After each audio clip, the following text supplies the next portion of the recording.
If you are comfortable today with what you were comfortable with yesterday, you're already in trouble. Success is a daily thing.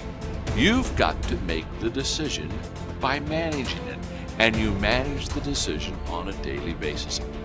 What you want to be tomorrow, you've got to do today. If you keep going, you don't quit, you're going to get better. And you're going to get better, and you're going to get better. Hey, keep going. And then after that, you keep going. And then after that, you keep going.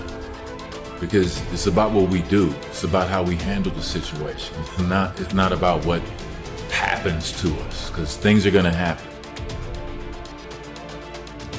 Disgust. Powerful emotion. Disgust says, I have had it. See, that could be the day. The day you can say, I've had it.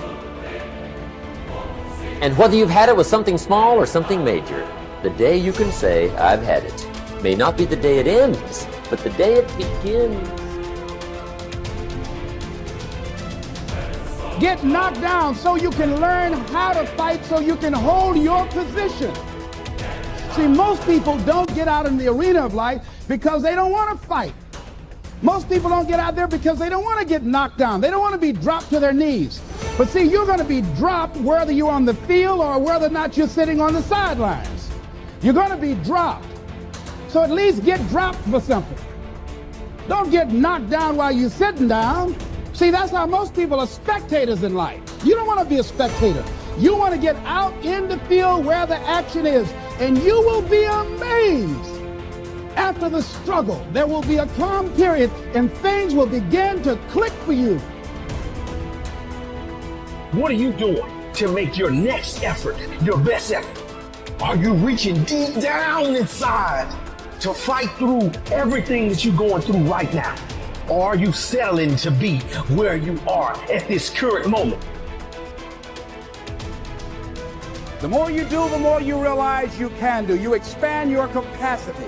You expand your potential. You expand your horizons. You expand your vision of yourself and of life. You expand your participation in life.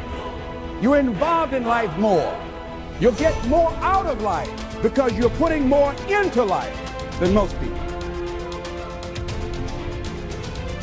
Every day is a new day, a new week, a new shot at life, an opportunity to come out of the gate like a man possessed and attack the day without mercy.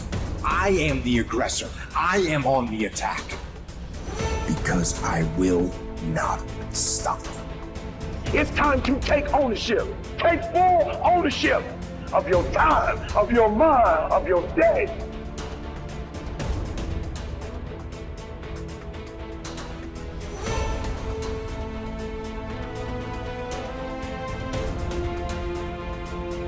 Here's a most important question to spend some time answering.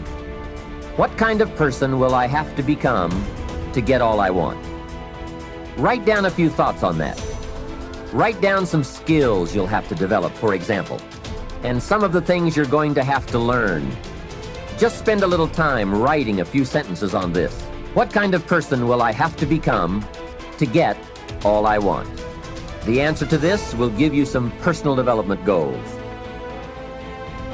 Guarantee you that as you begin to give more of yourself in your work, give more of yourself in your marriage, give more of yourself in your relationships with your families and friends, give more of yourself to your talent, to your vocation, to your job or your business, as you begin to set high standards for giving that which you have been given to share in the universe, I guarantee you that life takes on a whole new dimension. That you'll be happier. You have a greater sense of happiness and fulfillment in life. Now you will begin to take off on some new paths to some newer horizons. That you'll begin to see life totally different than most people. I think that's what Henry David Thoreau meant when he said most men live in quiet desperation. That most of us go through life because we're not using that which we've been given, that we are punished. That we're going through life getting up in the morning with no reason to get up. See, once you find out your purpose in life, and once you decide that you're going to live a life of sharing and giving and contributing to life, you don't need an alarm clock to get up. So I found that there were 21 secrets. The first one of all is dream big dreams. I couldn't believe it. Every single person who finally made it said the turning point in their life, they were driving down the road of life, not making much progress, which is that 80-20 rule that you hear. 80% of people make 20% of the money, and 20% of the people make 80% of the money. And what happens at a certain point in life, they change and go on a different road. And here's the turning point. It is make a decision. Make a decision that I'm going to become wealthy. I'm going to become a millionaire. And I will work hard, long hours. I will sacrifice. I will pay the price. I will do everything that is necessary, because you have a millionaire maker organization right here. The sole focus of this job is many wonderful benefits for users of the product, but the sole focus of this is for you to become wealthy by becoming successful, so that you can do all the wonderful things that you want to do for yourself and your family. So make a decision that, by gum, I'm going to do it.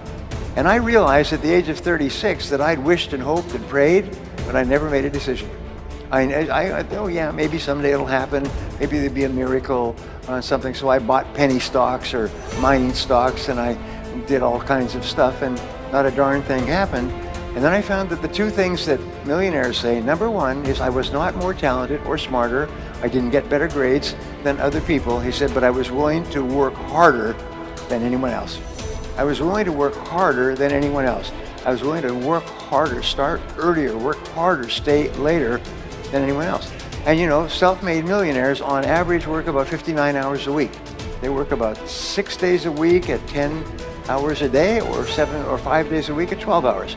There are very few wealthy people who work 5 days a week. In fact, there probably aren't any. They may work 5 days a week, but it's way after they've achieved their financial goals. The second thing they found is that they were frugal. Is they earned the money, but they didn't spend it all. Is they saved the money. Because there's a time in your life where you can be generous. You can buy things, you can take trips, you can get new cars and new homes and a home in the mountains and so on, but not early. I had a banker once who was very helpful to me, and I still remember, his name was Alan. He said, we do banking for owners of small and medium-sized businesses, and we can always tell when the business is going to get into trouble. Is the owner of the business decides to take all his money and build a new house. He said, you can always tell because it's too soon. Is they spend their money too soon. If they waited another 5 years, they could have bought or built a house without a problem. But what they do is they start to get some progress and they start to go a little bit wild. So your job is to become a self-made millionaire, and LifeVantage's job is to help you get there, and my job is to tell you what to do. I'm going to show you the recipes and the formulas that you can use. And sometimes it just takes one choice. And remember, 87% of millionaires and billionaires are self-made. They started with nothing. And nobody's smarter than you, and nobody's better than you. Nobody's smarter than you, nobody's better than you. If somebody else can do it, especially with all the disadvantages that many people start off with, if someone else can do it, you can do it as well. That's the proof. Abraham Lincoln once said that some become wealthy is proof that all can become wealthy. It's just the very fact that a person does well, it's proof. They started with nothing and they became wealthy, well, there's the proof you can do it as well. Just do the same things over and over again. The only way that I'll come back is if we sell this company, we create something that's predicated on value, we focus on building a community, we focus on connecting with our customers, with really doing something amazing that we'll be proud of, that we'll have passion for. There's a great quote often attributed to Mother Teresa. Nobody will act for the many, but people will act for the one. And so I started thinking about my mom and my sister, morbidly obese. I knew I was going to lose them too early if somebody didn't solve that problem. And so for 3 very different reasons, we decided to sell the technology company and start a nutrition company. And when we started that company, everybody told us we were crazy. There were 1,600 protein bars already on the market when we started Quest. The category had been declining for years. One potential distributor actually said, I need another protein bar like I need another hole in the head. That sound familiar with your guys' circumstances? It's not a great time in your business, not a lot of inventory. In that same setup, by focusing on what we loved doing, what made us feel good, on what would be beneficial to the customer, providing exceptional customer support, evangelizing our customer at every turn, doing only that which was going to actually help my mom and my sister, which was not always the most profitable, by the way. In fact, it usually wasn't. But it made us feel good about who we were. And so we didn't know if we were going to build a big business, but we knew that we were going to believe in it. We knew that we were going to be passionate about it. We knew that we were going to touch people's lives. And that became the rallying cry for the business. Actually deliver value. Do things that other people just can't imagine. And that's how we went from not existing to being valued at over $1 billion in less than 5 years. Just as we were coming out of the Great Recession, into an industry that was oversaturated and declining. Because let me tell you something right now and burn this into the core of your soul. There's always room for the best. There's always room for the best. And if you're prepared to become the best, you can become unstoppable. You can build something other people think is impossible. You can build something out from under a mountain of doubt.